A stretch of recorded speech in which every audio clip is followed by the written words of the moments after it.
लोगों को यही नहीं पता भी हम बकरी क्यों रख रहे हैं। मेरे पास लोग बहुत आते हैं, मैं उनसे पूछता हूँ भी आप बकरी पालनी क्यों करना चाहते हो? क्या पैसे कमाने के लिए। तो पैसे आप बकरी से किस चीज़ से कमाओगे? तो वो कहते हैं जी बच्चे आएंगे, वो सेल करेंगे, वो उससे पैसे आएंगे। तो उन बंदों की कोई कैलकुलेशन नहीं है कितने बच्चे आएंगे, बच्चे का प्राइस क्या है, कितने में बच्चा वो सेल होगा। कोई भी बिजनेस होता है ना जी, उसके लिए आपके पास बैकअप होना चाहिए। 3 साल से पहले किसी भी धंधे के अंदर कोई प्रॉफिट नहीं है। तो किसान भाइयों, आज की इस वीडियो में हम बहुत ही इंपॉर्टेंट टॉपिक पे बात करने वाले हैं। क्यों हमारा जो बकरी फार्म भाई है वो क्यों फेल हो जाता है। काफ़ी गलतियां करता है, उसमें से एक सबसे बड़ी गलती होती है बहुत ज़्यादा पैसा शेड में लगा देना। हालांकि बहुत सारे वजह होते हैं बकरी फार्म में फेल होने के, जैसे कि सही ब्रीड का चुनाव ना करना, प्रॉपर बजट का ना होना, प्लानिंग का होना। लेकिन उसमें से सबसे बड़ा जो रीज़न निकल के आता है वो आता है फार्म पे बहुत ज़्यादा पैसा लगा देना। तो आज की इस वीडियो में डिटेल में इन पॉइंटों पे बात करेंगे, कैसा हमारा जो बकरी पालक भाई है वो इन चीज़ों में गलतियां ना करें और फार्म को कैसे सक्सेसफुली बना सकता है। मेरे साथ भूपेंद्र जी हैं जो काफ़ी एक्सपीरियंस हैं बकरी पालन में। ये आज आपको गाइड करेंगे इन सब चीज़ों से कैसे आप बच सकते हैं और कैसे बकरी पालन में प्रॉफिट कमा सकते हैं। सर नमस्कार। नमस्कार वीर जी, नमस्कार जी। कैसे हैं सर? बहुत अच्छे जी, आप सुनाइए। हमारे जो दर्शक सर देख रहे हैं, अपना और अपने इस फार्म का परिचय दे दीजिए। हमारा जो फार्म है जी वो गंगानगर राजस्थान में है और गंगानगर सिटी से हम 8 किलोमीटर दूरी पे हैं। ये अबोर बाईपास है, उसके ऊपर हमारा फार्म बना हुआ है जी। और ग्रीन पॉकेट्स के नाम से हमारी कंपनी है जिसमें हम काम कर रहे हैं। और 500 एनिमल हमारे पास हैं, प्लस है उनसे तो भी अभी किड्स और आए हुए हैं। तो इस पे बीटल ब्रीड पे हम अभी यहाँ पे काम कर रहे हैं मिल्किंग के पर्पज़ के साथ। जी सर, जो आपका सफ़र है काफ़ी इंटरेस्टेड रहा है, यानी आप लोगों से हटके काम कर रहे हैं सर जी। और जो हटके काम करता है वही कुछ आगे बढ़ पाता है, आगे कुछ कर पाता है। तो क्या कॉन्सेप्ट है सर आपका, ये बताइए पहले तो। हाँ प्रवेश जी, हमारा कॉन्सेप्ट तो हम पूरा डेयरी के अंदर ही इसको कन्वर्ट कर रहे हैं हमारे फार्म को। और हम इसमें जैसे इंटरनेशनल फार्मिंग हो रही है उसी पैटर्न पे हम काम करना चाह रहे हैं। तो अभी जैसे हमने लास्ट ईयर हमने फार्म डेवलप किया, एनिमल डाले हैं, तो अभी जो इसमें कमियां हमें रह रही हैं वो हम इसमें दूर कर रहे हैं, है ना। बच्चों का जैसे डिलीवरी होती है फीमेल की, तो बच्चे आते हैं तो उनकी कैसे रख रखाव कर सकते हैं, कैसे हम उनको दूध पिलाना है, माँ की मदर के नीचे देना है या बाहर देना है। तो ये चीज़ें सारी हम करना स्टार्ट कर रहे हैं। तो ये हमारा मतलब जो सिस्टम है हम इसको ऑर्गेनाइज तरीके से करना चाह रहे हैं ताकि और भी लोग देख के इस तरीके के फार्म डेवलप करें और उनको हेल्प हो जाए। जी सर, ये बताइए, जब भी कोई बहुत बड़ा फार्म खुलता है तो लोग कहते हैं फार्म बंद हो जाएगा। जी, आपका इतना बड़ा फार्म है सर और चला भी रहे हैं आप काफ़ी सक्सेसफुली। सर कारण क्या होते हैं, क्यों हमारा जो बकरी पालक भाई है वो फेल हो जाता है? प्रवेश जी, इसमें काफ़ी सारी चीज़ें हैं ऐसी जो फेल होने वाली है। पहली बात तो लोगों को यही नहीं पता भी हम बकरी क्यों रख रहे हैं। मेरे पास लोग बहुत आते हैं, मैं उनसे पूछता हूँ भी आप बकरी पालनी क्यों करना चाहते हो? क्या पैसे कमाने के लिए। तो पैसे आप बकरी से किस चीज़ से कमाओगे? तो वो कहते हैं जी बच्चे आएंगे, वो सेल करेंगे, वो उससे पैसे आएंगे। तो उन बंदों की कोई कैलकुलेशन नहीं है कितने बच्चे आएंगे, बच्चे का प्राइस क्या है, कितने में बच्चा वो सेल होगा। तो उसके मतलब जैसे लोगों से सुन रहे हैं वो कैलकुलेट करना स्टार्ट कर देते हैं। हाँ, 10 बकरी के इतने बच्चे, हाँ, और उनके इतने बच्चे और जो बेच का तो इतना। प्राइस भी उनको कोई पता नहीं है, वो मेरा बच्चा 5 का बिकना है, 7 का बिकना है, 8 का बिकना है, 15 का बिकना है। वो बड़े बड़े कैलकुलेशन लगा के बैठ जाते हैं, इतने तो आते ही हैं। तो वो चीज़ें पूरी नहीं हो पाती कभी भी। वो जो सोचते हैं उसका 50% भी नहीं होता। तो वो साल 2 साल तो कोई नहीं चलता फार्म, 2 साल से पहले ही बंद हो जाते हैं जी। क्योंकि फिर दूसरी बात ये है, कोई भी बिजनेस होता है ना जी, उसके लिए आपके पास बैकअप होना चाहिए। 3 साल से पहले किसी भी धंधे के अंदर कोई प्रॉफिट नहीं है। पहले साल आपको इन्वेस्ट करना पड़ता है, दूसरे साल एक एवरेज मेंटेन होती है, तीसरे साल प्रॉफिट आता है जी। तो इतना पेशेंस किसी के पास है नहीं वो 3 साल बैठ के काम करे, और इतना इन्वेस्टमेंट किसी के पास नहीं है वो 3 साल उस पर इन्वेस्ट करता रहे और बाद में प्रॉफिट की वेट करे। तो इसलिए वो बंदे मतलब शॉर्ट टर्म में आते हैं, शॉर्ट टर्म में ही चले जाते हैं जी। उनका कोई एनालाइज नहीं है, कुछ नहीं है, वो किसी से पूछते नहीं है, कुछ करते नहीं है, वो अपना दिमाग के घोड़े दिला के हम ऐसे कर लेंगे, हम ऐसे कर लेंगे, तो वो फेल हो जाते हैं जी। एक सर बहुत बड़ा कारण होता है कि जो फार्म होता है वो सही नहीं बनाते हैं लोग, या उसमें बहुत ज़्यादा पैसा लगा देते हैं जी। तो किस तरह का फार्म बनाना चाहिए और फार्म बनाते हुए किन किन बातों का ध्यान रखना चाहिए? सबसे पहले तो मैं ये कहूँगा इंफ्रास्ट्रक्चर पे कम से कम इन्वेस्ट करके थोड़े एनिमल आप जो डाल रहे हो वो उससे एक्सपीरियंस करो। पहले तो आपको ये एक्सपीरियंस होना चाहिए भी गॉड का नेचर क्या है ना। जब आप फार्म चलाओगे, साल 2 साल आपका फार्म चलेगा, आपको पता लग जाएगा मेरे को किन किन चीज़ों की ज़रूरत है। उसके बाद इंफ्रास्ट्रक्चर डेवलप करो अपना। या तो आप किसी को देख के करो जो सक्सेसफुल फार्म है जी जी, उसके कॉपी करके कर सकते हो। अगर नहीं पता तो इन्वेस्टमेंट कम करके इंफ्रास्ट्रक्चर के ऊपर एनिमल रख के, तो आप देखो हमें मतलब हमारी लेबर कॉस्ट कहाँ कटिंग हो सकती है, हम इजी कैसे रह सकते हैं, उस पे अपना काम करो जी। तो फिर तो बंदा वो सक्सेस हो जाता है जी। अब हमें ये पता नहीं हमें किस चीज़ की रिक्वायरमेंट है किसकी नहीं है, हम अपने तरीके से आड़ू तरीके से उसको करते रहते हैं जैसे लोग पहले करते ट्रेडिशनल तरीके से। हाँ, जिसने जो बता दिया उसने उस हिसाब से कर दिया। हाँ, पर वो जरूरी नहीं है, सभी बंदों के लिए वो चीज़ जरूरी है। एक चीज़ सर इसमें और देखी गई है, लोगों को ये नहीं पता होता है कि किस ब्रीड का सिलेक्शन करना है। जी यानी उनको अपने फार्म पे कौन सी बकरी वाली ब्रीड लानी है। जी। तो इसमें मेरे किसान भाई कैसे कर सकता है इसको सही? देखो प्रवेश जी, ये पता है क्या है, ब्रीड का सिलेक्शन जो है सबसे पहले तो आपको बिजनेस देखना है भी। आपने गॉड का एक कंसेप्ट तो है नहीं है, गॉड का बिजनेस कई कंसेप्ट के ऊपर है।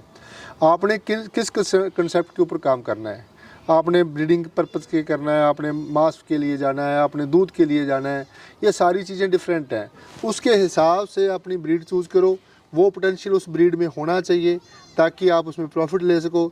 आपने करना कुछ और है, वो पोटेंशियल उस ब्रीड में नहीं है, ब्रीड आप कोई और ला के रख के बैठे हो, तो आप बिल्कुल रॉन्ग कर रहे हो। जी जी। तो ये चीज़ों से फार्मर को बचना चाहिए। और ये भी हमने देखा है, ये एजुकेशन फार्मर के किसी के पास नहीं है।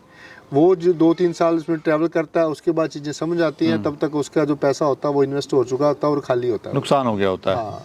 अच्छा सर, हम जो देख रहे हैं फार्म, बेसिकली जनरली जो फार्म होता है एक तरफ खुले होते हैं और एक तरफ अंदर रहने की जगह होती है। जी आपने इधर भी जगह छोड़ी हुई है काफ़ी फ्री रेंज और उधर भी फ्री रेंज छोड़ा हुआ है। जी जी। तो उससे क्या बेनिफिट हो रहा है बकरियों के लिए, क्या ये सही है? हाँ देखो ऐसा है जी, हमने जो बीच में एक गैलरी छोड़ी है वो तो मतलब हम खुद उसमें देखते हैं, वॉक करते हैं, तो हमें कोई दिक्कत नहीं है। एनिमल हमारे साथ कोई टच नहीं होता और नहीं, जैसे मर्जी आप आओ तो आप वॉक कर सकते हो। दूसरा, दोनों तरफ हम देख सकते हैं, जैसे हमारा शेड जो 60 फीट की चौड़ाई है, तो 60 फीट दूर तक देखना, एनिमल को डायग्नोज करना मुश्किल होता है। तो हमने बीच में गैलरी छोड़ी है, तो हम 25-27 फुट तक आराम से इसको डायग्नोज करते हैं। जो बाहर वाला ओपन स्पेस दिया हमने 50-50 फुट मतलब खुला जो है फ्री रेंज, हाँ साइडों में दिया हुआ है। तो वो इसलिए दिया अभी एनिमल अपने मतलब शौक से घूमे, भागे, दौड़े, हेल्थी रहे बेसिकली। हेल्थी रहे। उसका क्या होता है, स्पेस कम होता है तो एनिमल का मेटाबॉलिज्म स्लो हो जाता है, डाउन हो जाता है। स्लो होता है तो फिर उसकी इम्यूनिटी भी कम होती है, खाना पीना भी थोड़ा उस हिसाब से होता है, ज़्यादा अच्छे तरीके से वो चीज़ डाइजेस्ट नहीं करता, तो एनिमल की एज कम होती है उससे। जी जी। तो ये हमने इसलिए छोड़ा भी, अपना भागे खुले, कोई दिक्कत नहीं, खुला रहे अपना। हाँ, जी। अच्छा सर, ये जो पानी का सिस्टम हम देख रहे हैं, आपका जो पानी का सिस्टम है, ये मतलब ऑटोमेटिकली पानी जो है फ्रेशिंग को मिलता रहता है। हाँ जी। और लोग देखते हैं कि भर के उसको रख देते हैं। नहीं, वो मुश्किल, वो चीज़ें नहीं होनी चाहिए जी। एनिमल को जब भी आपने पानी डालना है तो वो वैसे जिसके पास ऐसा सिस्टम नहीं है वो ऑटोमेशन में जा सके, तो वो फिर पानी ज़्यादा ना डाले, को 5-10 लीटर का वो कोई भी बर्तन लो, ताकि उसमें दिन में 2-3 बार पानी आप डाल सको, ताकि वो फ्रेश पानी मिलता है। इसमें एक चीज़ और अच्छी लगी सर मेरे को, जैसे इतनी सारी बकरियां हैं और दवाई आपको डालनी है, तो एक एक बकरी तो पिला नहीं सकते हम, पिला नहीं सकते, उसमें डाल दो जी बस, सीधे टैंकर में डाली और सारी बकरियों को वो सारी बकरी पी चली गई है। अच्छा सर, रूटीन क्या रहता है अपने इस फार्म पे? डाइट का तो हमारा ये रहता है, सुबह हम जैसे 10 बजे के आसपास इनको फीड और हरा चारा देते हैं, या जैसे हमारे पास कैरेट थी वो देते हैं। उसके बाद दोपहर में हम इसको 3-4 बजे, जैसे वो 2-3 घंटे का रेस्ट होता है, बीच में जुगाड़ी वगैरह होती है एनिमल की, तो फिर हम इनको सूखा चारा डालते हैं जितना भर पेट खा सकती हैं, फिर शाम तक ये अपना खाती रहती हैं। हाँ, वही हम देख रहे हैं, हरा भी दे रहे हैं आप इनको, साथ में सूखा भी दे रहे हैं। हाँ, कंसंट्रेट फीड भी दे रहे हैं, वो भी दे रहे हैं। हाँ। तो तीनों देना जरूरी है सर। हाँ, अभी हम आगे आने वाले टाइम में साइलेज पे भी थोड़ा काम करेंगे, साइलेज भी देना स्टार्ट करेंगे जी। और हम देख रहे हैं सर, नंबरिंग आपने करी हुई है फार्म पे, वो क्या सिस्टम और क्या इससे फायदा हो रहा है? केज के हिसाब से ना, मेरे जैसे इस पे सभी पे कैमरे लगे हुए हैं, तो ये सारा मेरे फ़ोन के अंदर चीज़ें चलती रहती हैं, तो मेरे को एक एक एनिमल का पता है भी कौन सा एनिमल कैसा है। मैं अब कोई भी एनिमल अपने कैमरे में चेक करता हूँ तो मेरे को कोई दिक्कत होती है, लगता है भी ये एनिमल सुस्त खड़ा है, सही नहीं है, तो मैं इनको बोलता हूँ ये 8 नंबर केज के अंदर फलाने आप जाओ और देखो उसमें क्या प्रॉब्लम है ना, मैं फ़ोन से वॉच कर लेता हूँ। जी जी। नाइट में घर पे तो वो भी देख लेते हैं। दूसरा, जैसे कोई डॉक्टर आता है तो उसको पता रहता है मैं 3 नंबर केज के अंदर मेरे कौन से एनिमल में प्रॉब्लम है, क्या नहीं है, तो वो बाहर हमारा एक साइन बोर्ड लगा हुआ है, तो उसमें वो नोट करता रहता है जी, कि ये एनिमल है, इसमें दिक्कत है, इस नंबर केज में है। तो ज़्यादा एनिमल में फिर आइडेंटिफाई करना मुश्किल हो जाता है। वहाँ से एक नंबरिंग पता लग जाएगा इस बाड़े में ये बकरी ब्याने वाली है या ये समस्या है उसको।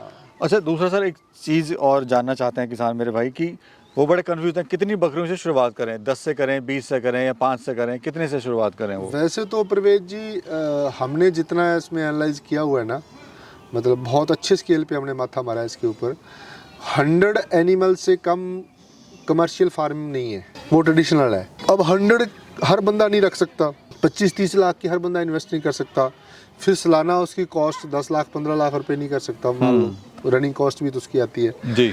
तो हम ये कहते हैं फार्मर को भी मिनिमम 25 एनिमल से तो आप शुरू करो। 25 एनिमल से अगर आप शुरू करते हो, आपने कोई 8-10 लाख रुपए की इन्वेस्टमेंट की, तो आपके मतलब 2 साल आपके पास उस फार्म को रन करने के लिए 5-7 लाख रुपए और हैं, तो आपका 3 साल के अंदर वो फार्म 100 एनिमल में कन्वर्ट हो जाएगा। 100 एनिमल आपके पास हो जाएंगे ब्रीडिंग फीमेल, तो आपका फार्म बहुत अच्छे तरीके से चल जाएगा। पहले 2 साल तो आपको देखो जेब से ही चीज़ें करनी पड़ेंगी, फिर आपको 3 साल बाद आपका इनकम का सोर्स बन जाएगा। अपने पास सर जो ब्रीड है बीटल ब्रीड है और आप दूध पे काम कर रहे हैं सर जी। तो ये दूध का कॉन्सेप्ट कैसे हट गया है ब्रीडिंग और ईद पर्पस के लिए जो काम करते हैं? ये ऐसा है ना जी, अभी एक तो ये जो इंडिया के अंदर बीटल ब्रीड है वो बहुत अच्छी ब्रीड है, वो कई चीज़ों पे काम उस पर हो सकता है जी। एक तो दूध के लिए हम ब्रीड डेवलप कर सकते हैं, क्योंकि बहुत ज़्यादा क्वांटिटी में नहीं है। बीटल जो है पंजाब के अंदर 8-9 लाख एनिमल है तो सारे के, है ना जी। तो उसमें भी बीटल प्योर कितने हैं वो भी देखने वाले हैं। तो एक तो हम इस ब्रीड को डेवलप करें दूध के लिए, तो वो उसमें पैसा अपने को अच्छा मिलता है। सेकंड, बकरे जो ईद के लिए होते हैं, तो सबसे बड़े बकरे आप देखो बॉम्बे के अंदर अभी जो तुला है, तो सबसे हाई वेट का बकरा बीटल का ही था। पाकिस्तान में पाकिस्तान एक्सपो हुआ था 200 किलो कितना के आसपास, 270 किलो के आसपास, तो बीटल का ही बकरा, तो ये सबसे बड़ी ब्रीड है। तो इस ब्रीड को हमने इसलिए चुना है दूध के पर्पज़ से।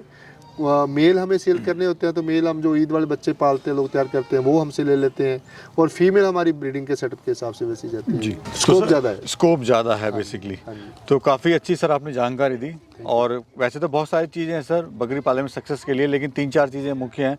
एक तो फार्म का सही से बनाना, प्लस दूसरा जो है ब्रीडिंग का सही चुनना, और प्लस जो है किसी ना किसी अच्छे फार्मर से सलाह ले लेना।